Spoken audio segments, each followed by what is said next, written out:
नमस्कार शेतकरी मित्रांनो. डिजिटल मराठी आपल्या यूट्यूब चॅनलमध्ये आपलं स्वागत आहे. आज आपण या व्हिडिओमध्ये पशुसंवर्धन विभाग महाराष्ट्र शासन यांच्याकडून योजना राबवली जाते शेतकऱ्यांसाठी. तर या योजनेची माहिती या व्हिडिओमध्ये आपण पाहणार आहोत.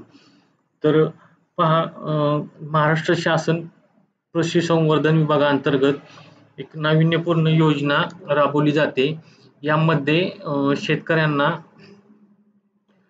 2 दुधाळ गाई किंवा म्हैस वाटप योजना ही एक योजना आहे. त्यानंतरनं दुसरी आहे 10 शेळ्या प्लस 1 बोकड किंवा मेंढ्या प्लस 1 नर मेंढा ही एक योजना आहे. त्यानंतरनं 1000 बॉयलर कुक्कुट संगोपन योजना. त्यानंतरनं चौथी आहे पहा, 1 दिवसीय पक्षी गट वाटप, यामध्ये 100 पक्षी असणार आहेत. तसेच 5वी आहे तलगा गट, यामध्ये 25 मादी आणि 3 नर.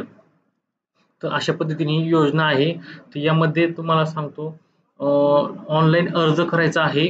तर ऑनलाईन अर्ज करण्याची तारीख आपण ह्या वेबसाईटवर ही अधिकृत वेबसाईट आहे.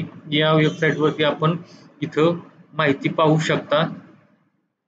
तर यासाठी ऑनलाईन अर्ज करण्यासाठी तुम्हाला 3 मे ते 2 जून हा कालावधी राहणार आहे. तर पहा, यामध्ये अनुदान मर्यादा अनुसूचित जाती जमातीसाठी 75% अनुदान असणार आहे. तर सर्वसाधारण व इतरसाठी 50% अनुदान आहे. यासाठी पहा, पात्रता काय असणार आहे. तर पहिली आहे वय. वय हे 18 ते 65 वर्ष दरम्यान असणं आवश्यक आहे. त्यानंतर अल्प व अत्यल्प भूधारक शेतकरी. तिसरी असणार आहे बेरोजगार महिलांचे बचत गट. त्यानंतर चौथी असणार आहे अनुसूचित जाती जमाती, बीपीएल किंवा दिव्यांग.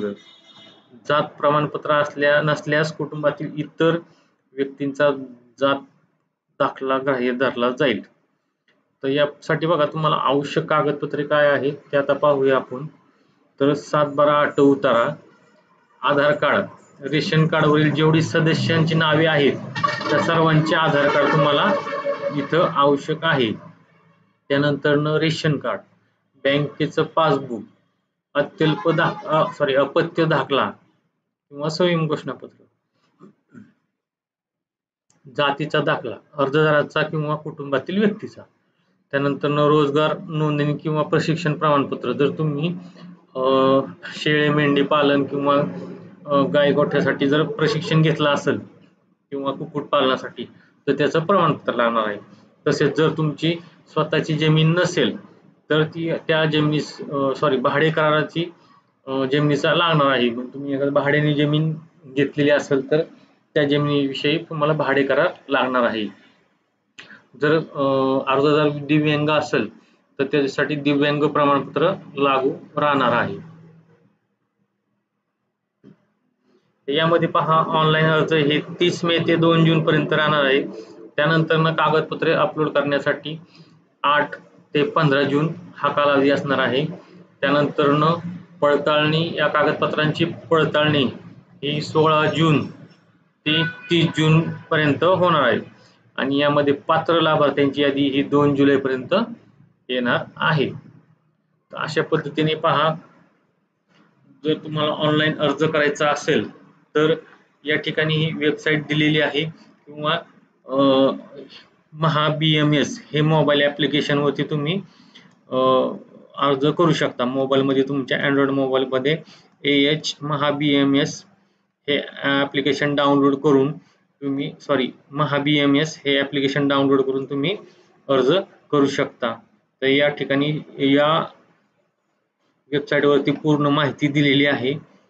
तर ही इथं ठिकाणी तुम्हाला 3 मे ते 2 जून पर्यंत ऑनलाईन अर्ज करावायचा आहे. तर या ठिकाणी काय दिलेली माहिती आहे. तर या कालावधीत पूर्वी अर्ज न केलेल्या नवीन लाभार्थ्यांना फक्त नोंदणी किंवा अर्ज करता येणार आहे. पण जर तुम्ही पूर्वी अर्ज केलेला असतील तर या ठिकाणी तुम्ही अर्ज करू शकत नाहीत. याची सविस्तर माहिती इथं सूचना टॅबमध्ये इथं वेबसाईटवरती दिलेली आहे. तर हे पहा, या योजना या वेबसाईटवरती दिलेले आहेत.